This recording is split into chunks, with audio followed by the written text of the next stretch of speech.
Om Namo Bhagavate Vasudevaya.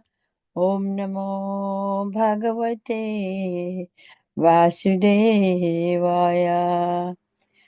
Srimad Bhagavatam, Canto 3, Chapter 5, Vidura's Talk with Maitreya. Text 1. Sri Sukha Uvacha Tvari Dhui Diyu Nadia Rishibha Kurunam Maitriyamasinam Agadha Bodham Shatapasrita Itya Chutu Bhagasiddha Papracha Saushilya Guna Vritre Taha. Hare Krishna.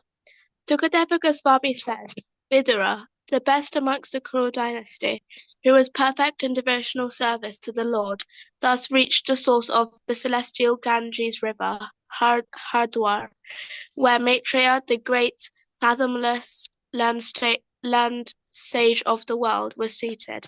Vidura, who was perfect in gentleness and satisfied in transcendence, inquired from him. Text 2.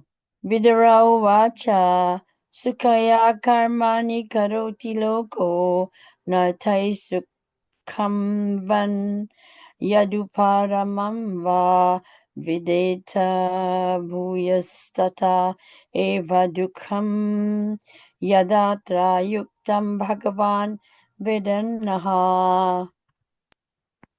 Vidura said, O great sage, everyone in this world engages in fruitive activities to attain happiness, but one finds neither satiation nor the mitigation of distress.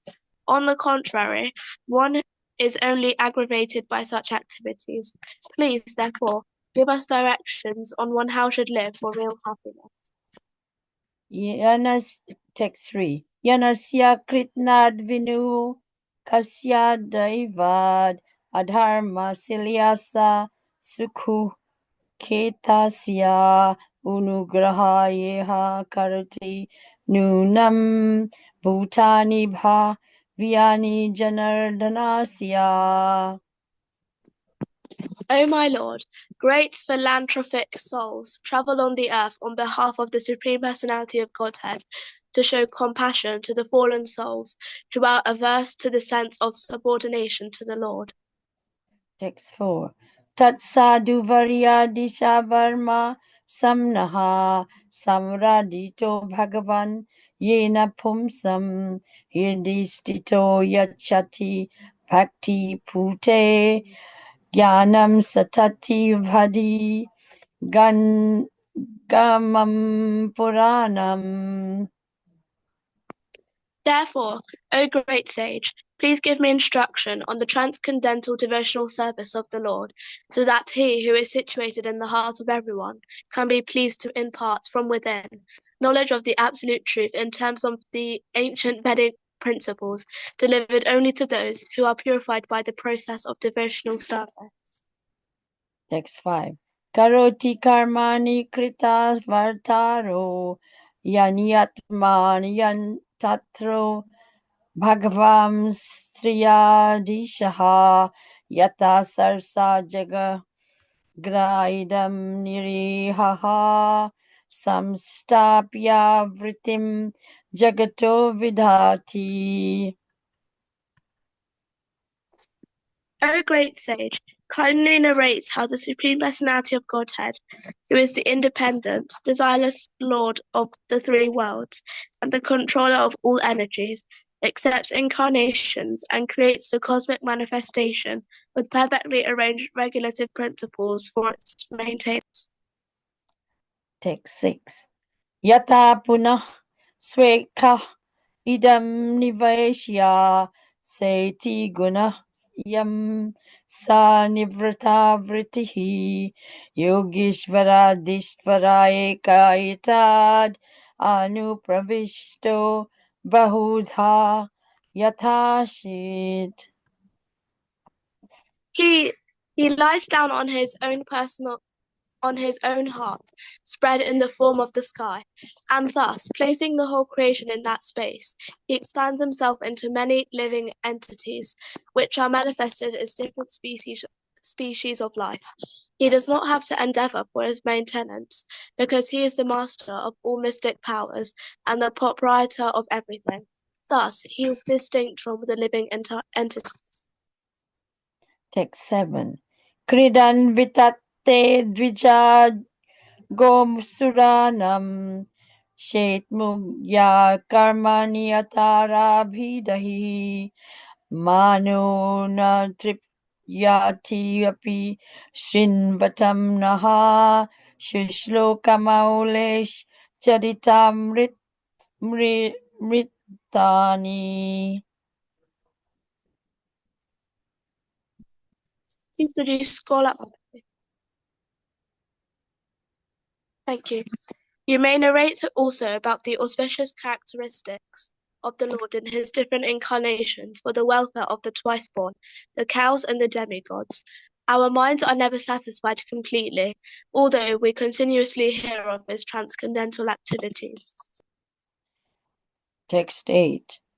Yaistatva Vedir adhilokanatho lokan alokan sahalokapalan ashi klipad yatrahi sarvasatva nikaya bhedu di dikrita pratitaha.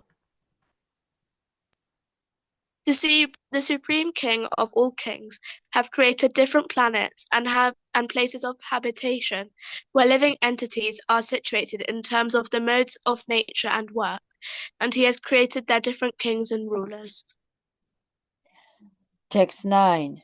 Yena prajanam uta atma karma rupa vidhanam chabidham vidyadatta narayano vishyasri shrita shratmayonir etachano varnaya vipravarya. O chief amongst the Brahmanas, please also describe how Narayan, the creator of the universe and the self-sufficient Lord, has differently created the natures, activities, forms, futures, and names of the different living creatures. Next 10. Paravas Resham Bhagavan Vritani Shrutani Me Vyasa Mukhad Adhikasnam Atripmuna Aptripnuma Shula Shukavahanam Deshamrit Krishna Kathamrita Mitaughat. O my Lord, I have repeatedly heard about these higher and lower statuses of human society from the mouth of Vyasadeva, and I am quite satiated with all these lesser subject matters and their happiness. They have not satisfied me with the nectar of topics about Krishna. Text 11. Hastrip Muyat Tir Tapado Bidhanat Shatrisho Vashuribhiridiamanat Purasasya Yakarnu Namnim Yato Bhava Padam Geha Rachinchinati. Who in human society can be satisfied without hearing sufficient talk of the Lord, whose lotus feet are the sum total of all places of pilgrimage, and who is worshipped by great sages and devotees? Such topics can cut off one's bondage to family affection simply by entering the holes of one's ears. Text 12. Munir Vivaksur Bhagavad Gunanam Sakrapite Bharatam Aha Krishnaha Yasmin Nirnam Gramya Sukhanubadhir Dahir Matir Grihatamu Harir Kathayam. Your friend, the great sage Krishna Dvaipayan Vyasa, has already described the transcendental qualities of the Lord in his great work, the Mahabharata. But the whole idea is to draw the attention of the mass of people to Krishna Katha, Bhagavad Gita, through their strong affinity for hearing mundane topics. Text 30. Sa shraddha dhanasya vivardhamana viraktim manat anyatra karoti pushaha harir pada nusmritinir vritasya samata dukkapyayam ashu date. For one who is anxious to engage constantly in hearing such topics, Krishna Katha gradually increases his indifference towards all other things.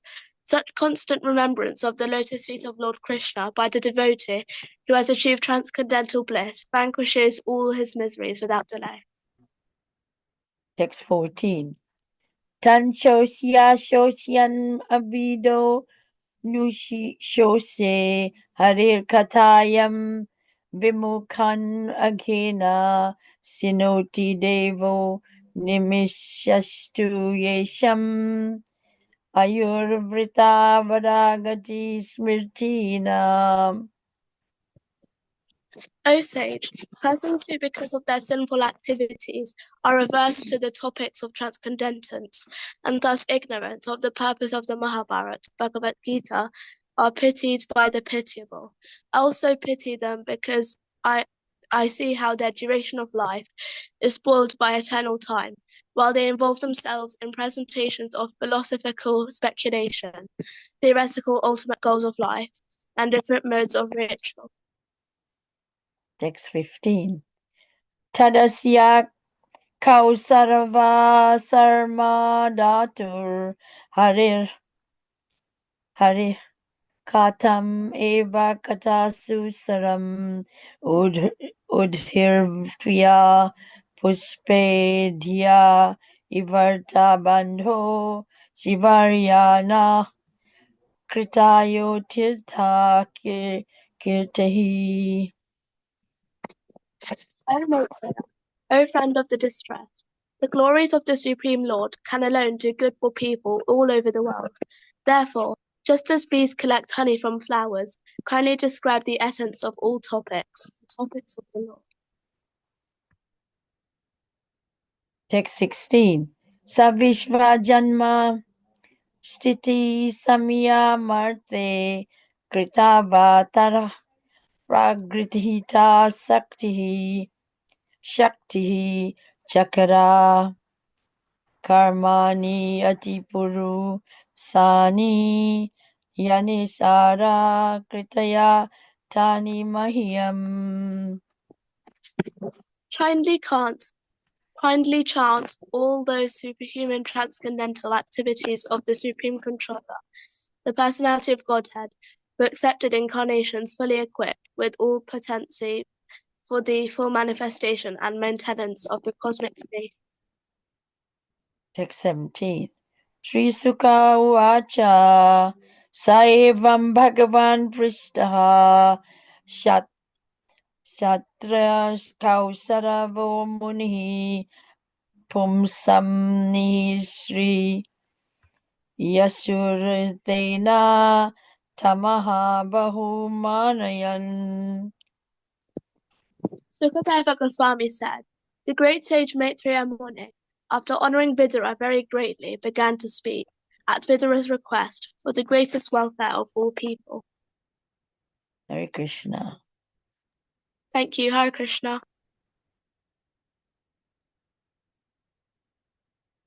Thank you, Janukanya Mataji and Orpita. Thank you for the very nice recitation.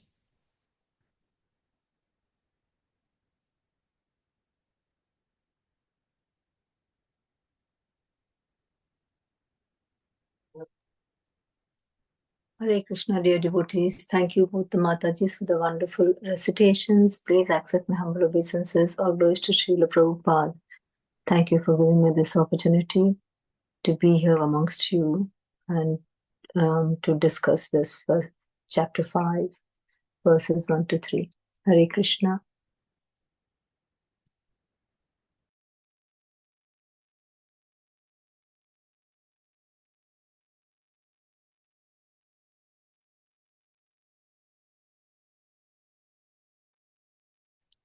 Mataji, Shamani Mataji, can you do the Mangalacharan prayers, please, for me? Thank you. Hare Krishna.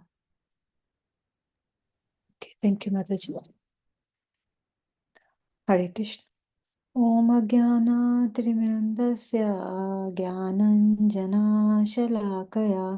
Chakshur Unmilitam Yena Tasmai Shri Guruve Namah.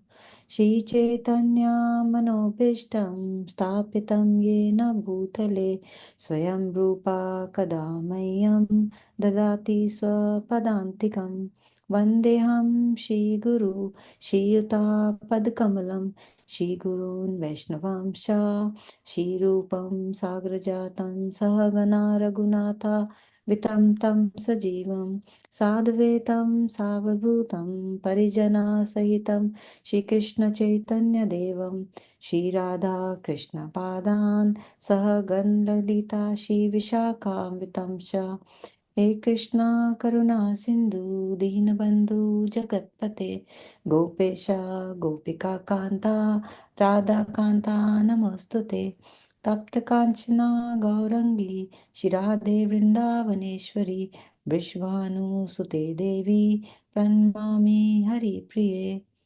Vanchakalpatarubhishcha Kripa Sindhu Devacha Patitanam Pavnebhyo Vaishnavebhyo Namo Namah Hare Krishna, Krishna Krishna, Hare Hare, Hare Rama, Rama Rama, Hare Hare. Hare Krishna. Thank you, Mataji. Thank you so much, Mataji, for doing the prayers. Absolutely wonderful. So today we're going to read about Vidura's talks with Maitreya.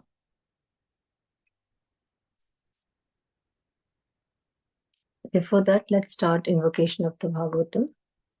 Srimad Bhagavatam. Om Namo Bhagavate Vasudevaya. Om Namo Bhagavate Vasudevaya. Om Namo Bhagavate Vasudevaya. Jai Shri Krishna. So, is there any volunteers who can just read the first verse for me, please, and the purport? Both the Sanskrit and the purport, please. Hare Krishna Mataji. Mataran Pranam, all glories to Srila Prabhupada. Hare Krishna Mataji. Can I read Mataji? Yes, please, Mataji. Please go ahead. Om Namo Bhagavate Vasudevaya. Om Namo Bhagavate Vasudevaya. Text 1. Shri Sukha Uvacha. Dwari Dyunatya Rasabha Kurunam Maitreyam Asinam Agada Bodham Gastopastrya Achyuta Bhavasiddha Paprachya Sausilya Guna Abhiprataha.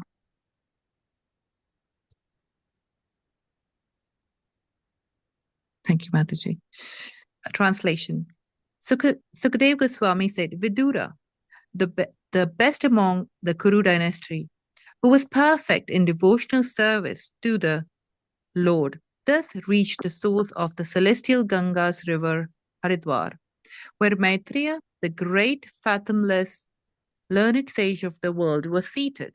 Vidura, who was perfect in gentleness and satisfied in transcendence, inquired from him.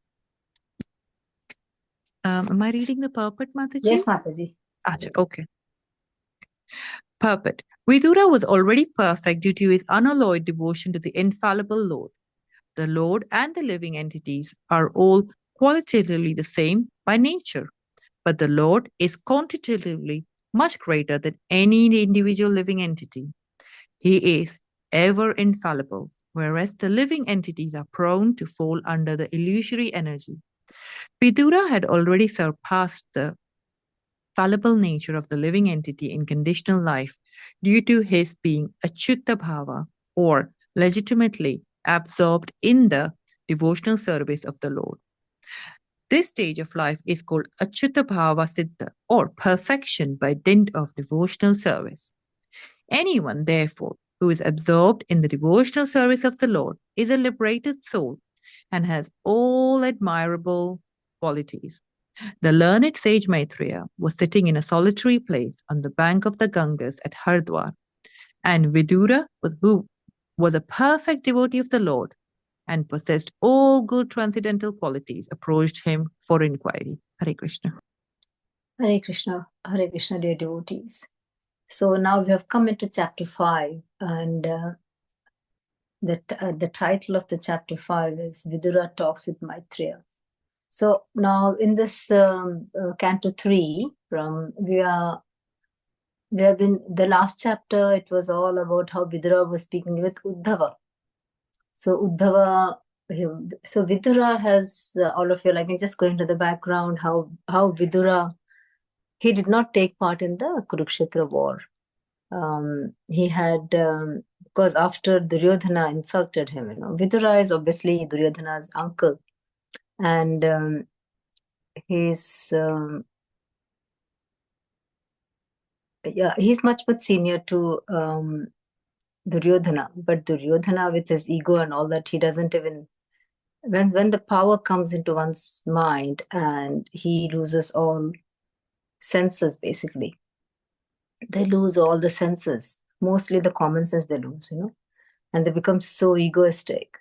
And he literally insulted Vidura, so much so, because Dhritarashtra and Vidura have a very special bond. They are brothers. And Vidura tries his level best to always advise Dhritarashtra that what he is doing is out of his own passion and his own attachment to his son, that he's literally blind, but then he's also trying to say that you're literally not being fair, you're being very unjust to your brother's children, the Pandus or the Pandavas, who are the children of Pandu. And but Dhritarashtra, due to his so much of attachment for his son Duryodhana, he doesn't see anything else. He cannot even see. He cannot even see the wood for the trees, or the trees for the wood, or whatever you'll see. Basically, he cannot even see anybody else. Wherever he looks, he'll be only seeing Duryodhana everywhere.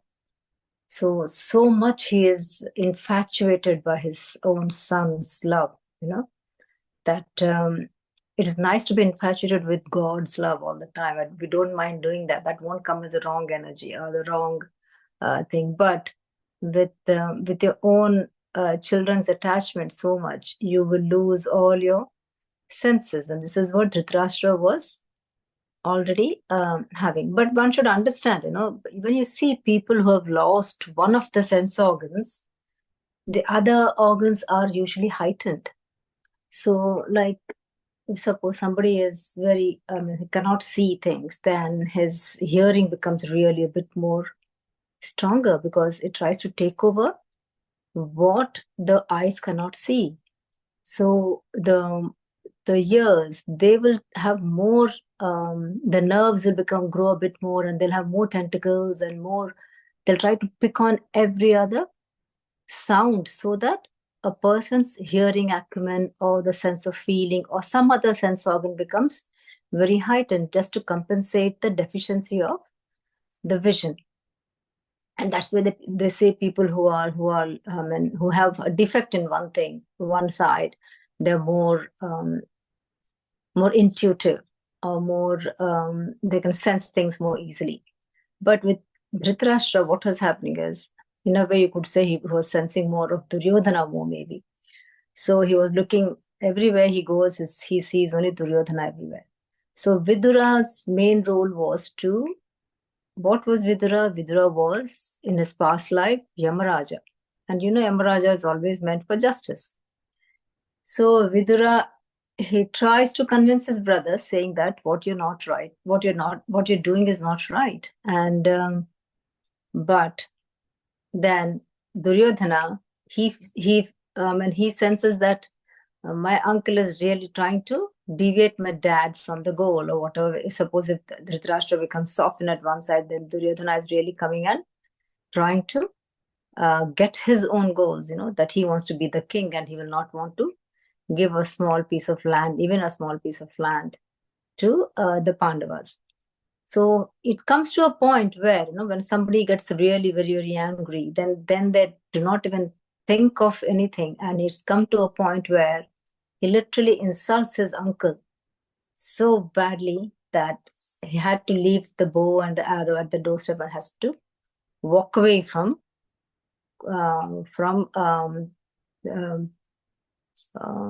what's the palace's name? Whether they were in Kurukshetra, no, the Kurukshetra was the war. Wherever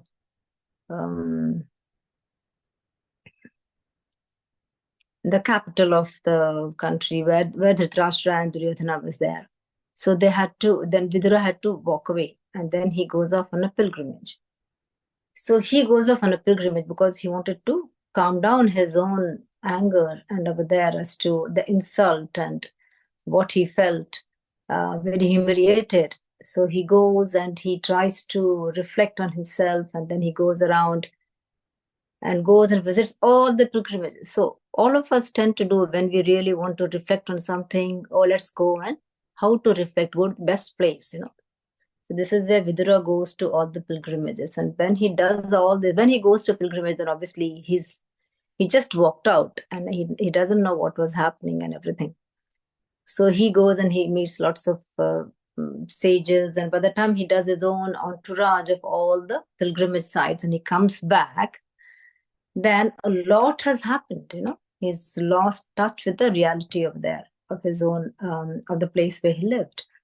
And then when he comes back on his way, then obviously, who does he see? He sees Uddhava. Now, Uddhava, obviously, by that time, a lot has happened. And then the war has happened. And then Krishna has, and they all, from Dwaraka, Krishna is also disappearing from this earthly abode. And Vidura is being actually given that news, and he's trying to inquire about everybody, about how are the Pandavas, how are the Kauravas, how are the Krishna, how is Krishna, how are the Pandus, how is everybody in this whole world, which he was part of.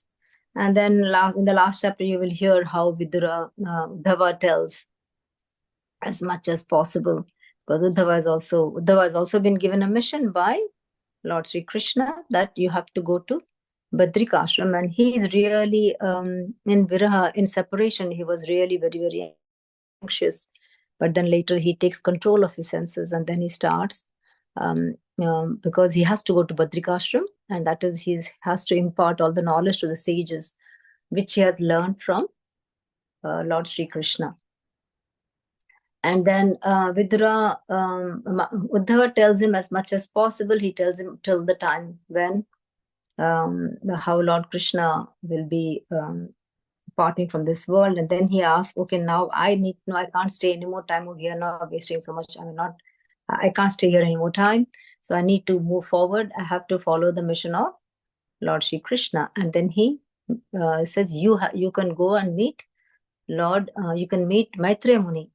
So Maitreya Muni was also happened to be when Lord Sri Krishna was giving his the knowledge to Uddhava.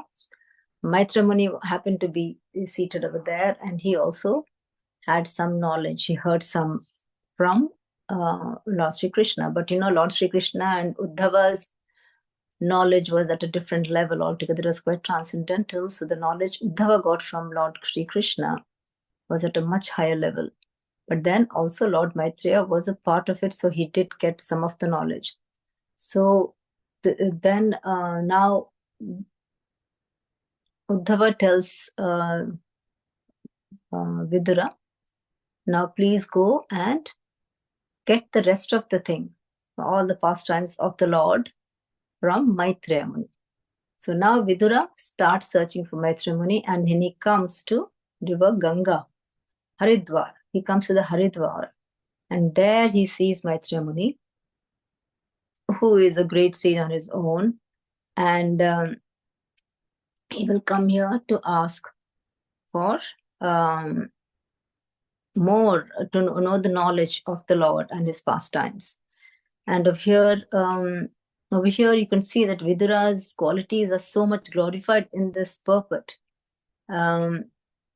It says Vidura has already surpassed the fallible nature of the living entity in conditional life due to his being Achyuta Bhava.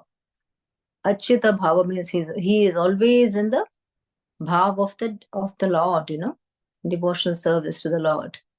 And so he's achieved this perfection, that because of his devotional service to the Lord, he's attained this perfection called Achyuta Bhava Siddha. Siddha is achieved this perfection and this bhava of the Lord. So therefore here it is advised that anyone who is absorbed in the devotional service of the Lord is a liberated soul and has all admirable qualities. So the learned sage Maitreya was sitting in a solitary place in the bank of Ganges at Haridwar, and Vidura, who was a perfect devotee of the Lord and possessed all good transcendental qualities, approached him for inquiry. Can you see, like, obviously Vidura, he knows most of the stuff. Like that day, we were just speaking, Mataji and myself, even though these are all great souls, and they were still approaching, and they're going on inquiring still. They're going on, even though they know most of it, but they still are very humble, and they're all inquiring more and more and more and more. And that is how a real humble soul should be, think that he doesn't know anything, even though they know so much, but they always behave as though they don't know anything, and they keep on inquiring like a small child. They keep on inquiring. So what we understand over here is that you can see the greatness of both Vidura over here being so knowledgeable that he is being like a student asking his master or the guru for more and more information. Now Maitreya Muni also, I think he, at some part in his life, I think he also curses Duryodhana, I think. Because Duryodhana was very arrogant with him at one time, and then Duryodhana also is being cursed by Maitreya Muni that obviously he will be killed by Bhima or something of that sort. It comes. Okay, let's go to the next verse, please. I'm very much aware that today you'll have a song, isn't it? And at the end of the session, somebody will be singing a song. So let's sing. Let's chant the next, recite the next verse, please, with the purport too. Is there a volunteer, please, for me?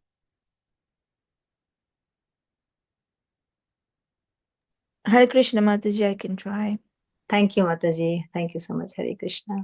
To Vidura Uvacha Sukhaya Karmani Karoti Loko Nate Sukham Vanyat Uparam Va Vindeta Bhuyastat Eva Dukkam Yadatra Yuktam Bhagavan Vadenaham. Translation: Vidura said, O great sage, everyone in this world engages in fruitive activities to attain happiness, but one finds neither satisfaction nor the mitigation of distress. On the contrary, one is only aggravated by such activities. Please, therefore, give us directions on how one should live for real happiness. Purport: Vidura asked Maitreya some common questions, which was not originally his intention. Uddhava asked Vidura to approach Maitreya Muni and inquire into all the truths concerning the Lord, his name, fame, qualities, form, pastimes, entourage, etc. And thus when Vidura approached Maitreya, he should have asked only about the Lord, but out of natural humility, he did not immediately ask about the Lord, but inquired into the subject which would be of great importance to the common man. A common man cannot understand the Lord. He must first know the real position of his life under the influence of the illusionary energy. In an illusion, one thinks that he can be happy only by fruitive activities. But what actually happens is that one becomes more and more entangled in the network of action and reaction and does not find any solution to the problem of life. There is a nice song in this connection. Because of a great desire to have all happiness in life, I built this house. But unfortunately, the whole scheme has turned to ashes because the house was unexpectedly set on fire. The law of nature is like that. Everyone tries to become happy by planning in the material world, but the law of nature is so cruel that it sets fire to one's schemes. The fruitive worker is not happy in these schemes, nor is there any satiation of his continuous hankering for happiness. Hare Krishna. Thank you, Mataji. Hare Krishna. Thank you.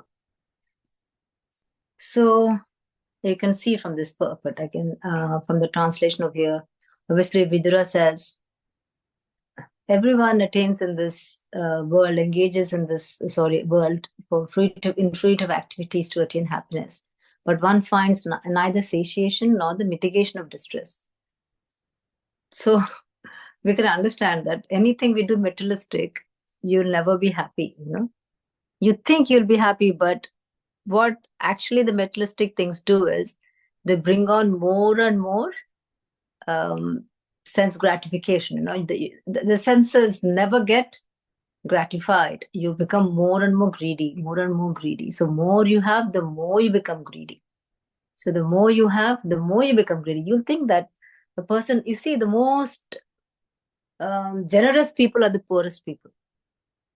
The rich people are never generous, because when you look at the income of the poor man and the amount of money they give, or they have a very big heart, whereas the people who are very rich, they have a very tiny heart.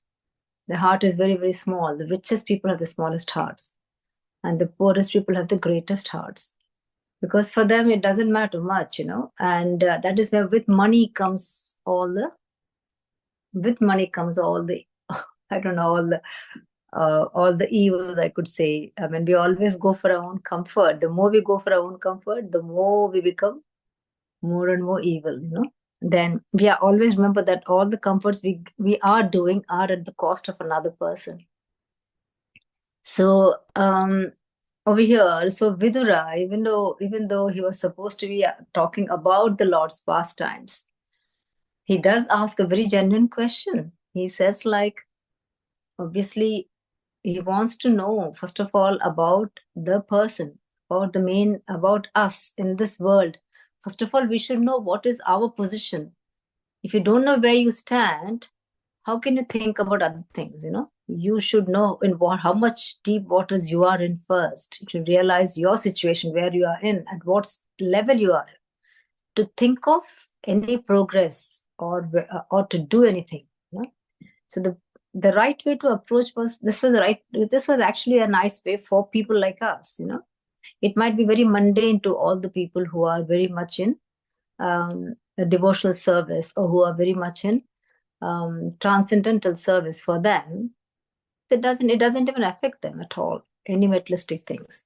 But for conditioned people, all the conditioned souls, all that affects us is all these materialistic things. So this is what, again, Vidura is actually asking Maitreya. Let's start from here. So he asked some of the common questions, which were not his original intention. And so Uddhava asked, we need to inquire all this thing.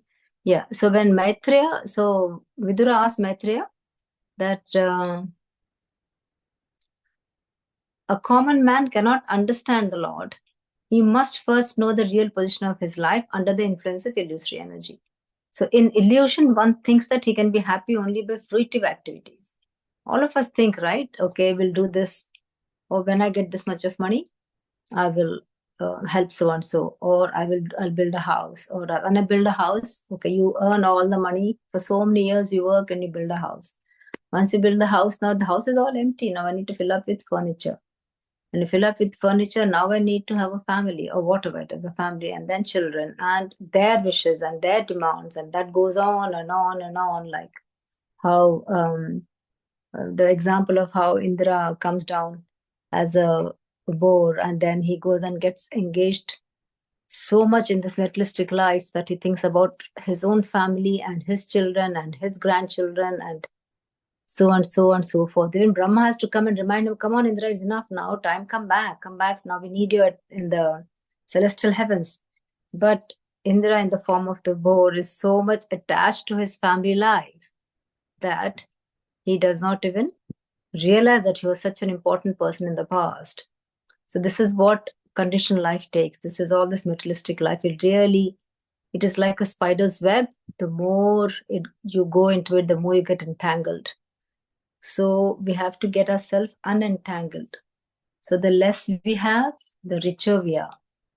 The less we have, the richer we are in our heart and in our mind and everything. The more we have in materialistic things, the less we have of. So you have to think about the proportion also in a way, the materialistic things and the spiritual things. So try to put them in both the pans, and then the more you take away the conditioned life, so you have to equate, if you take one from one side, you have to put on the other pan. So suppose from in one pan you have lots of materialistic achievements you've got, and the other one is the soul or your transcendental ones. So to equate that, you got to take out from here, from this pan, from the materialistic life, and put it into the transcendental or your spiritual life, So the more you leave from here and then transfer it to the other side, the more lighter the materialistic thing becomes and the more heavier the spiritual one becomes. Yeah.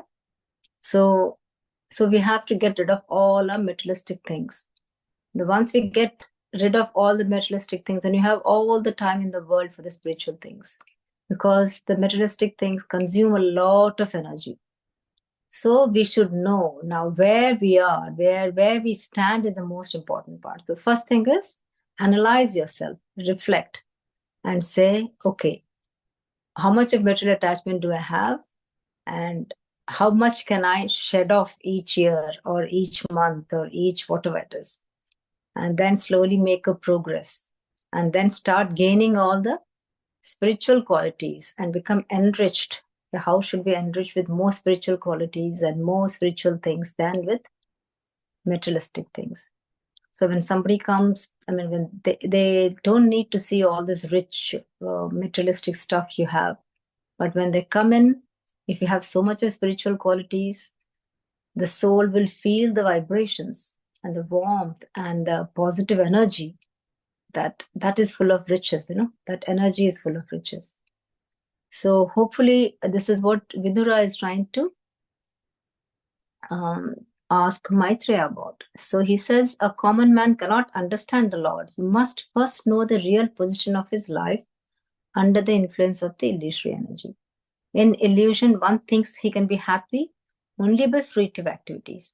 But what actually happens is that one becomes more and more entangled in the network of action and reaction and does not find any solution to the problem of life. So you become more and more entangled, because when you do something else, then you create a new set of environment, and then comes with new problems, and then you got to solve them. And once you do that, another new set of problem comes, and then it goes on and on. So suppose in your work, you're working, you were at a different level, and then you achieve a new post, and then you have a new set of problems with the new post. Once you work hard for that post, and then you get a promotion, and then you go to a next post, and then you get a new set of problems with a new post. So this goes on and on. So this is what happens with material life. So obviously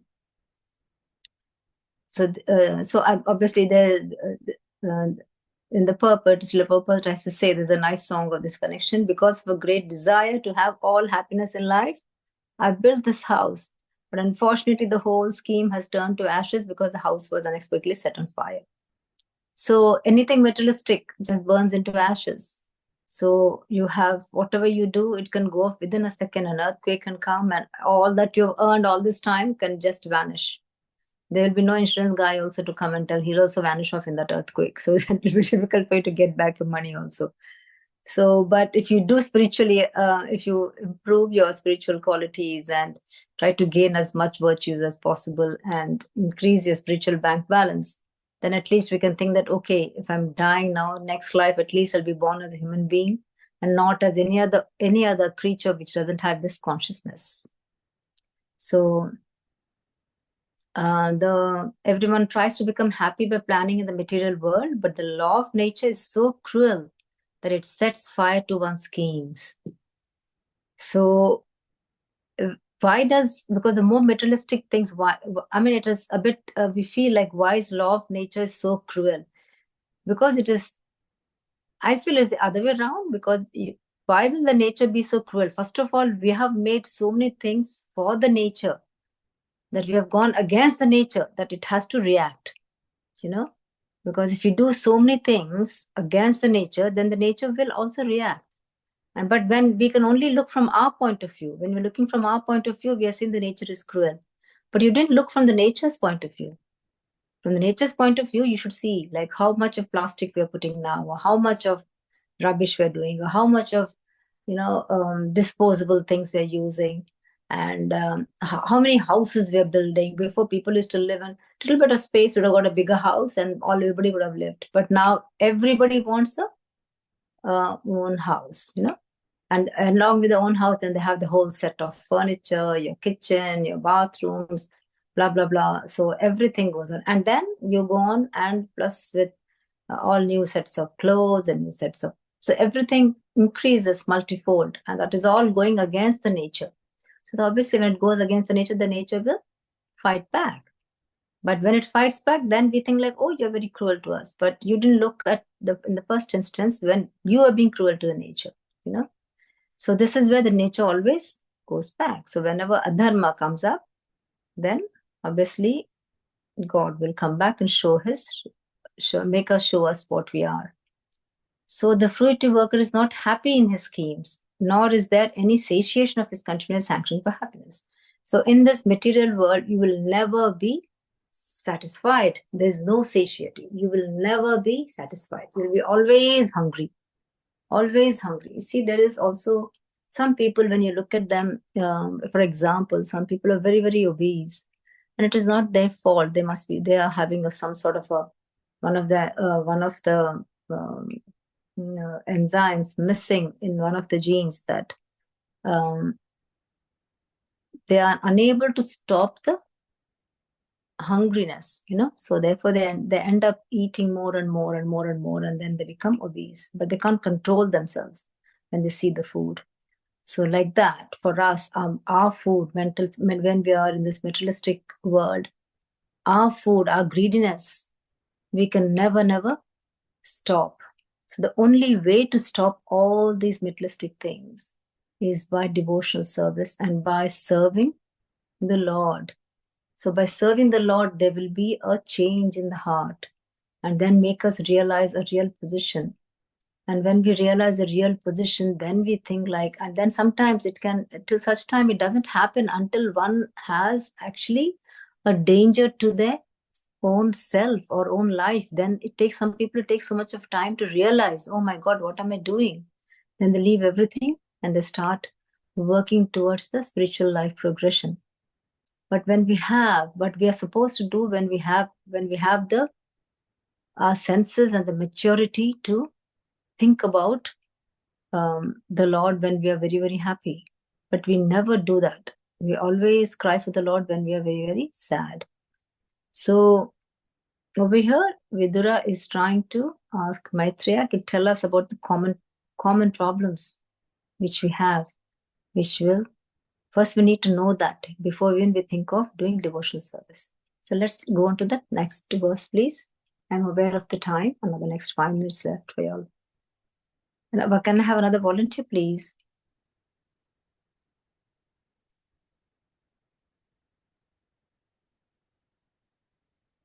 Anybody there?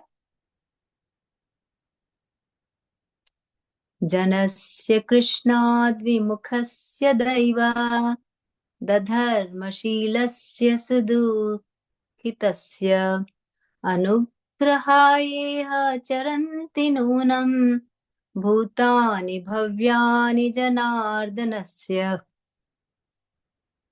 O my Lord, great philanthropic souls travel on the earth on behalf of the Supreme Personality of Godhead to show compassion to the fallen souls who are averse to the sense of subordination to the Lord.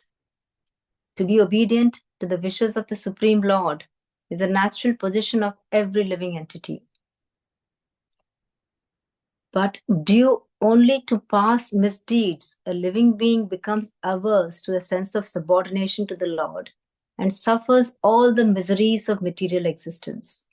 No one has anything to do but render devotional service to the Supreme Lord Sri Krishna. Therefore, any activity other than transcendental loving service to the Lord is more or less a rebellious action against the Supreme Will. All fruitive activity, empirical philosophy, and mysticism are more or less against the sense of subordination to the Lord. And any living entity engaged in such rebellious activities is more or less condemned by the laws of material nature, which work under the subordination of the Lord. Great unalloyed devotees of the Lord are compassionate towards the fallen, and therefore they travel all over the world with the mission of bringing souls back to Godhead, back to home. Such pure devotees of the Lord carry the message of Godhead in order to deliver the fallen souls. And therefore, the common man who is bewildered by the influence of the external energy of the Lord should avail himself of their association. So, normally, our natural position is to be obedient to the wishes of the Supreme Lord. So, like how in a family, we listen to our mother and father because that is a natural inclination that he's the lord of the house or he's the head of the house, and mother looks after us, feeds us, and so therefore we'll listen to the parents. The similar way, our natural constitution, our natural position is to be listening to the Supreme Lord. But due to our past karmas, what we have done, we have become so ignorant that we have forgotten about the Lord, and we think him like, who is this person? Why should I listen to anybody else, And so we lose that. So we become averse. We become really against that. How can I be under anybody else, How dare somebody ever lord over me, That becomes a problem. So we lose a natural sense of direction and we go the opposite way. So a living being becomes averse to the sense of subordination of the Lord. And because he is going away from the Lord, then he attracts all the materialistic energies, all the illusory energies. And then the Maya comes in. And then the cooking broth of Maya of that illusory energy starts, Then you put in more and more masalas to make it more and more tasty. So that's how your soup becomes of materialistic energy soup. It suffers all the miseries of the material existence. So no one has anything to do, but what we are supposed to do is we're supposed to only render devotional service to the Lord. But anything you do, anything other than the transcendental service is going against the Lord. So it is basically becoming a rebel. You do not go. So in a country, we have laws and regulations and rules and regulations. But some of the youth think that, they can do much better than what the government does. And then they start becoming a rebel. And when they start rebelling for everything, they find themselves in a bigger soup, and they find themselves in the jail, and they're much more constrained, and they can't do anything at all. So this is what happens if we go on doing more and more materialistic things. So if you do things like anything for fruitive activity, if I do this, I'll get so-and-so result. If I do this, I'll get so-and-so result. Or any of these lots of other ways of how to achieve, the fill-out, or you try to speculate a lot, and then you have all these mistakes. More or less, they do not, because they want to prove themselves that they are the lords. That is why they will try to. So we have so many of the people who mystics, will try to say, why do they have to go to that end to achieve a small power, or they can just float in the air, or they can do things because they want to show that they are greater than the Lord. So they cannot accept that. They're so egoistic, or they're so proud that they want people to be under them. And that is why all this religion and all that has started, because there's all the sense of power which People want other people to be under their control. So this is all condemned by nature, by natural laws of nature. So, and as you know, everything in this world, in this universe is under the control of the Lord. So it is the Lord's energy. So nobody can ever be superior to the Lord, who himself has created everything. So now what happens? All these great sages and all these unalloyed devotees, they are the compassionate ones. So they can see that, oh, these are fallen souls. Come on, let's pick them up. So they go out of the way to come and help us to realize a way for us and put us back on the path to Godhead. So they are the ones who actually deliver us. So how much ever we do, unless an unalloyed devotee comes in a way and shows us the path, we will never be able to achieve a goal. So all of us should have like a guru in our life who will show. So how much ever knowledgeable you are, how much ever whatever you do, a big karma kandi or whatever you are, unless a devotee comes in your way and shows us the path, you will never be able to achieve your goal. This will be stuck in that lower level. So over here, you can understand like these are the simple basic things which Vidura is asking Maitreya Muni. And how to, first of all, get out of this illusory energy first. And then once you are actually out of this materialistic energy of all these, all your senses, where you have envy, anger, jealousy, when all these things are out of you, ego, all these things are out of you, then only you can enjoy the pastimes of the Lord. Otherwise, you will start speculating into everything what the Lord has done, and you think like the Lord is as a normal human being, and you'll treat him like a normal human being, and then start finding faults in everything you do, everything you listen. That's why you will not have that proper rasa or the sweetness. You will not get the sweetness of the pastimes of the Lord. So we have to get out of these, get rid of all our materialistic egos and all the negative things to even to attain, to go to that. So to go to the Garbhagriha of the Lord, of the temple, you need to pass through so many stages to even to go to the center of the. So you go to Tirupati, you will not be able to see. You have to first of all, you see how many hills you have to climb, and then you have to make a big line, and then you go over there. You only get a glimpse, just only a glimpse, and then okay, go. Let's say. So even to go to that Garbhagriha, you have to do all this tapasya. So the same way, to listen to the pastimes of the Lord, you got to do a lot of sacrifice. So sacrificing for a higher cause is the main thing you should understand. So you should always sacrifice for a higher cause. So I think I'm going to give rest to my voice here. And if there are any questions or anything, the floor is open. And plus you'll have a song, I think, most probably today. Please feel free to ask. Please forgive me for all my mistakes. And please comment and please fill in for any gaps that have been made or left in this discourse. Hare Krishna.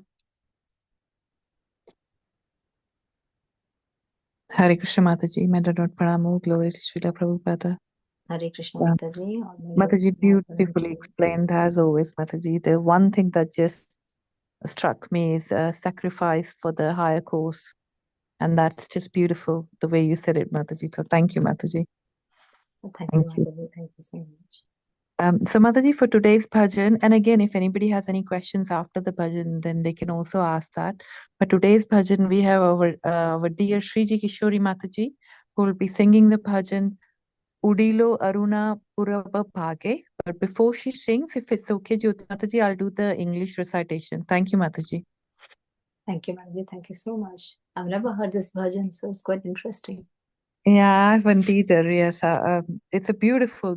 I read the translation. It is beautiful. So I'm looking forward as well. Hare Krishna. Translation. When the rising sun appeared in the east, the jewel of the twice-born Lord Gaurasundara awakened, and taking his devotees with him, he went all over the countryside, towns, and villages. The mridanga's call resounded, Tathai, Tathai, and the Janja, large metal kartalas that looked like small cymbals in that kirtana, played in time. Lord Garanga's golden form slightly trembled in the ecstatic love of Godhead, and his footbells jingled. All the devotees chanted the names Mukunda, Madhava, Yadava, and Hari, their mouths being filled with the vibrations. They would announce to the still sleeping people, you spend your nights uselessly sleeping and your days decorating your bodies. You have achieved such a rare human body, but you do not care for this gift. You remain not serving the darling of Yashoda and slowly fall through your last moments to death. With every rising and setting of the sun, a day passes and it is lost. Then, why do you remain idle and not serve the Lord of the heart? This temporary life is full of various miseries. Taking shelter of the holy name as your only business, to penetrate the darkness of ignorance and bliss everyone's heart, the holy name has risen like the shining sun. Drink the pure nectar of the holy name of Sri Krishna. There is nothing but the name to be had in the 14 worlds. It has filled the soul of Sri Bhaktivedanta Thakura. Haribol, thank you. Thank you, Mataji. Very nicely recited. Thank you. Hare Krishna. The song I'm singing is called Udilo Aruna Purabho Bhage. It's a beautiful song composed by the author Bhaktivinoda Thakur. I hope you enjoy it as much as I do singing it.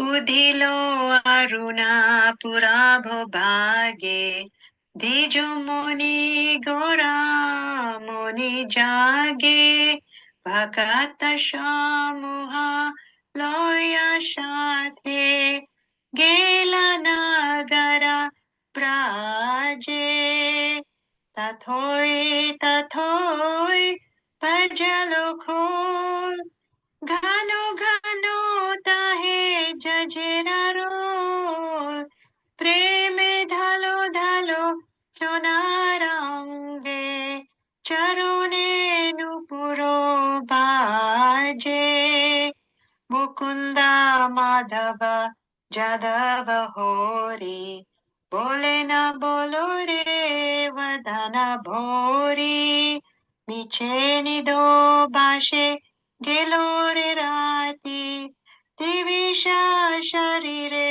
shaje Emano dhur labho manave deho Haya ki koro bhavona ke ho Ebena bojile Jashoda Shuta Charame Puribela Je Udita Tapana Hoile Ashto Dina Gelo Boli Hoi Bebesto Tabekeno Ebe Alosha Hoi Nabhajo Harido Raje Jivano Anito Janahashar Tahe Nana Vidha Vipada Bhar Namashraya Kori Jatane Tumi Takha Ho Apane Kaje Jive Tere Kalyana Sadhana Kam Jagatya Madhuranam Avidyate Mera Tapat Rupe Riddha Gagane Biraje Krishna Nam Shuddha Koriyapan जुड़ाओ भक्ति विनोद प्राण नाम बिना किछु नहीं को आरो चोदा भुवन माझिए जय गौरानिताय गौरानिताय गौरानिताय जय गौरानिताय जय प्रभुपदा जय प्रभुपदा जय प्रभुपदा जय प्रभुपदा श्रीला प्रभुपाद की जय भक्ति विनोद ठाकुर की जय Thank you. Hare Krishna. Very, very beautiful, Mataji. The first time I've heard the song, it's absolutely wonderful. Very beautifully sung and very beautifully recited. Absolutely wonderful, Mataji. Thank you so much. Thank you. so Hare much. Krishna. Wow. Very nice class you gave, Mataji. Really enjoyed it. Thank you Mataji, so all much. those cheer Prabhupada. Krishna is there, Mataji. Thank you so much. It was a lovely song, Mataji. You made the day beautiful, you know. All glories to Srila Prabhupada. Srila All Prabhupada ki glories. jai. So if there are no questions, then I don't know if anybody has any questions to ask. You can fill in anything, at least if you'll anything you'll know about anything you'll want to say, you can comment. I like the pictures behind you, Mataji. They're really nice. I can show you. Beautiful pictures, yeah. This is Radha Rani. Can you see? I hope I'm putting it. Yes, we can see very clearly. Yes. This is Very Radha nice. Rani, and then I have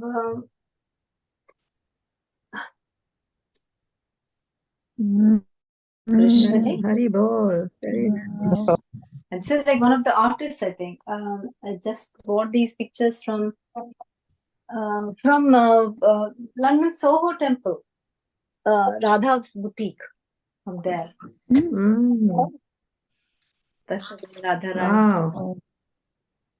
Beautiful. Yeah, there are a couple of some of them are still there, Mataji. Another one more beautiful. I can show you one which is very nice. I have another one also. I'm trying to do the thing, trying to decorate the house with the photos of the Lord. Just one more. I really want to show you this one. It's so cute.